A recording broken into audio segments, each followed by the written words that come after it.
Sí, sé que este es el video número 800 sobre el Eternauta, pero aprovecho la ola de popularidad que está para poder hablarles sobre la importancia y la trascendencia que tiene este cómic a nivel latinoamericano y mundial, y que gracias a Netflix vuelve a tomar una relevancia nuevamente a escala mundial. Y de paso quiero compartir también una reflexión con todos ustedes y en especial para todos aquellos que hacen obras como yo, porque esto es muy importante, tal vez incluso mucho más grande de lo que tú crees.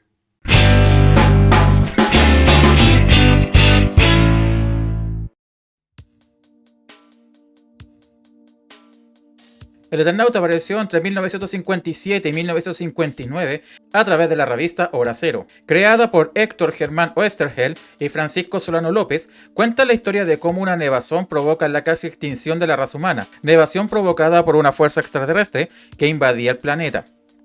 En medio de esto, Juan Salvo y su variopinto grupo de amigos deberán enfrentar o sobrevivir a esta invasión, siendo ellos simples vecinos del barrio, sin superpoderes ni grandes habilidades, salvo el ser personas normales que se la ingenian para poder abrirse paso en medio de una Buenos Aires en caos.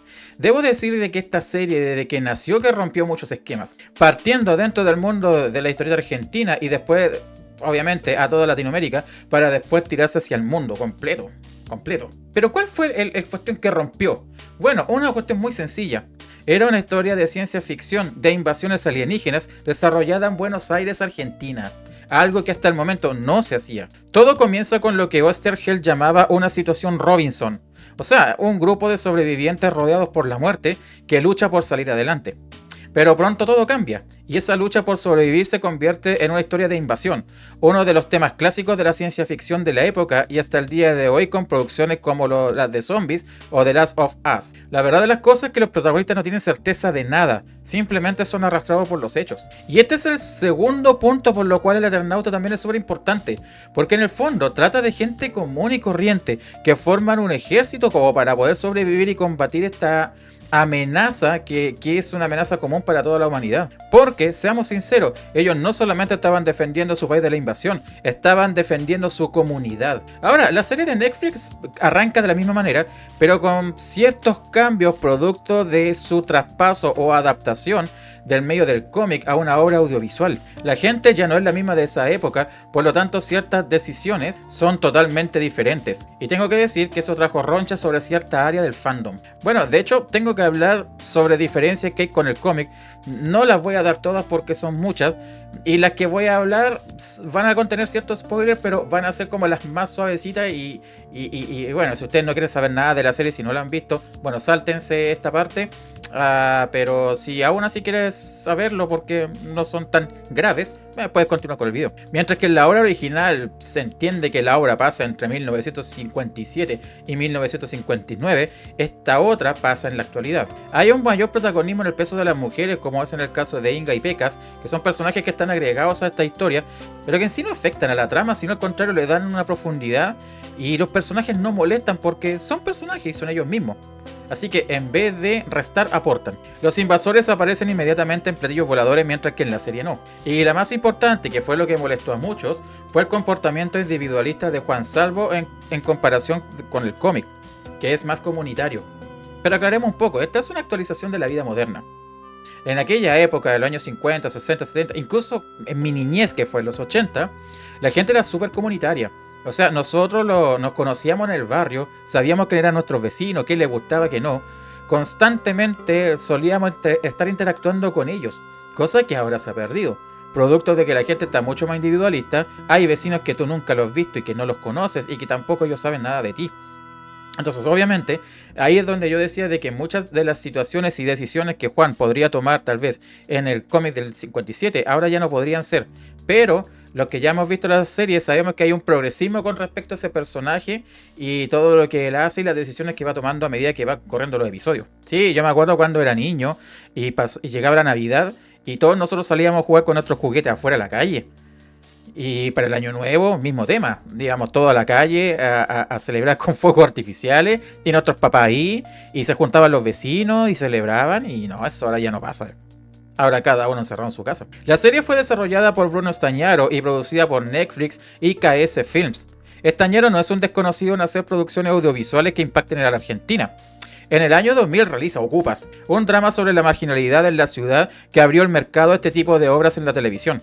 De hecho, 3 de sus actores aparecen en El Eternauta. Ariel Saltari, cuyo papel es el cuñado del ruso Polski, mientras que en Ocupas era Walter, un paseaperro que adopta al Severino. Jorge Cezanne, que acá es el maquinista, en Ocupas era Miguel, un delincuente que le enseña al personaje principal los códigos del delito. Y me pongo de pie, Dante Mastropiero, que acá es un soldado y compañero del maquinista y que en Ocupas fue el negro Pablo, un criminal violento y vengativo, recordada por su frase del más capito. Sí, vi Ocupas, así que sé de lo que estoy hablando. Ahora, eso ha hecho estallar la pregunta: ¿será acaso que Ocupas y el Eternauta suceden en el mismo universo? Si sabemos que no, pero igual, pues sería como un dato interesante ahí. Bueno, llegamos al año 1969 y la revista argentina Gente decide hacer historietas y le encarga a Oesterheld hacer una revisión del Eternauta y tal vez una nueva adaptación para el formato, para la nueva gente y bla bla bla bla bla. Entonces Oesterheld replantea y rehace nuevamente el Eternauta, esta vez con los dibujos de Alberto Brescia, cuyo proyecto fue cancelado sin terminar debido a las quejas de los lectores por la fuerte carga política que esta traía. La historia nos cuenta que Oesterheld se comprometió mucho con los pensamientos políticos de la época, uniéndose ya y por la influencia de sus hijas al grupo de los Montoneros. Ahora, ¿quiénes eran los Montoneros? Eran una organización peronista guerrillera argentina que se formó en la década de 1970 durante la dictadura cívico-militar. Ahora, las aventuras de Juan Salvo no se acabaron aquí a pesar del fracaso de esta nueva edición del Eternauta. En 1976 aparece el Eternauta 2. Nuevamente con el tándem creativo de Oesterheld y Solano López, ya que el año anterior, Ediciones Record, en el año 1975, habría reeditado el Eternauta original, lo que conllevó un tremendo éxito. La cuestión le fue muy bien. Así que dijeron, oye, ¿por qué no aprovechamos el salto y hacemos una continuación? Entonces obviamente Oesterheld, ni tardo ni perezoso, empezó con la continuación de la historieta. Pero, sin saberlo, sería la última obra que realizó Oesterheld antes de ser detenido y desaparecido al año siguiente. Aquí Juan Salvo era un caudillo que lidera al pueblo a la victoria contra el invasor, con algunos giros en la trama con los cuales Solano López no estuvo de acuerdo, pero que no pudo conversar a tiempo, porque Oesterheld ya estaba trabajando desde la clandestinidad, hasta su destino final. Y de nuevo, como pasó en 1969, los críticos y las personas comunes y corrientes empezaron a criticar esta obra porque no estaban de acuerdo que llevara una carga política tan fuerte en pos de dejar de lado la aventura y esas cosas que habían llevado al Eternauta al éxito. De hecho, decían de que se había vuelto menos atractiva y mucho más directa, obviamente. Y sí, yo recuerdo que en los 90, cuando empecé a leer cómic argentino y se hablaba del Eternauta, las revistas de información que yo solía leer, que La Fierro, Tajo y todas esas revistas, hablaban muy bien del Eternauta primera parte, pero no, todos decían de que el Eternauta 2 ya no valía la pena, no era buena. Y para los que no saben, también hay un Eternauta 3, pero de ese mejor ni hablemos. Ok, llegando a este punto tal vez podríamos decir de que la aparición del Eternauta y su éxito a nivel latinoamericano tal vez podría ser una anécdota o tal vez no. En materia de literatura de ciencia ficción tenemos a grandes exponentes como el chileno Hugo Correa, de quien yo siempre escuché, que había sido el padre de la literatura de ciencia ficción a nivel mundial, porque sus escritos y sus ideas se habían abordado mucho antes que los clásicos que iniciaron esto. De hecho, el mismísimo Ray Bradbury habló sobre la obra de Correa, la recomendó y eso le abrió la puerta para el mercado extranjero. Aunque, tristemente, aquí en Chile nunca se le reconoció. Ay, ¿por qué será, no? La historia repitiéndose siempre. Ahora, junto con Correa, han aparecido múltiples exponentes de la ciencia ficción y la fantasía con el correr de los años. De hecho, este artículo que estoy mostrando en este momento habla un poco sobre eso. Ahora, ¿qué pasa con las historietas? Bueno, Argentina siempre ha sido el gran exportador y el gran creador de historietas de ciencia ficción y fantasía, digamos, a nivel de Latam, ¿ya? Bueno, tenemos a Gilgamesh de Robin Wood y Lucho Olivera, a Cyber Six de Trillo y Meglia, y Slot Bar, con guiones de Barreiro y dibujos del mismísimo Solano López, con la ayuda de Jorge Schiaffino. Ahora, esto sumémoslo al creciente movimiento del cómic latino que ha habido desde 90 para adelante, sumándole al movimiento del manga latino que, bueno, publica sus cosas en Webtoon o en cualquier plataforma digital, y ahí ya se nos va la punta al cero la contabilidad de cuántas obras de fantasía y ciencia ficción hay. Entonces, ante tanta maravilla, la pregunta que podríamos hacernos es la siguiente: ante tanto material que hay de fantasía y ciencia ficción, digamos que estos son tan populares como que para que puedan trascender el medio donde están, impactar popularmente y al mismo tiempo hacer que grandes productoras creen grandes franquicias con esto, partiendo porque no tenemos industrias locales.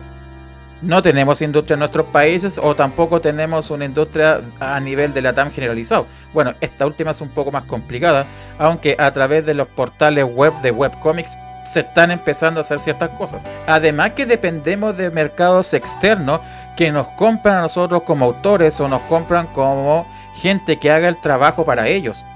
Y ahí es donde la cosa yo creo que se empieza a colocar un poco más difícil. Porque si ustedes se dan cuenta, lo que hay en materia de cómics, en series, películas, que se compran de aquí de Latinoamérica, son básicamente siempre los mismos temas. Por eso el Eternauta es importante. Porque demuestra que podemos soñar y crear historias distintas, y que sean mucho mejores incluso que las que piden los mercados de afuera. Y ojo, provocar impacto mundial.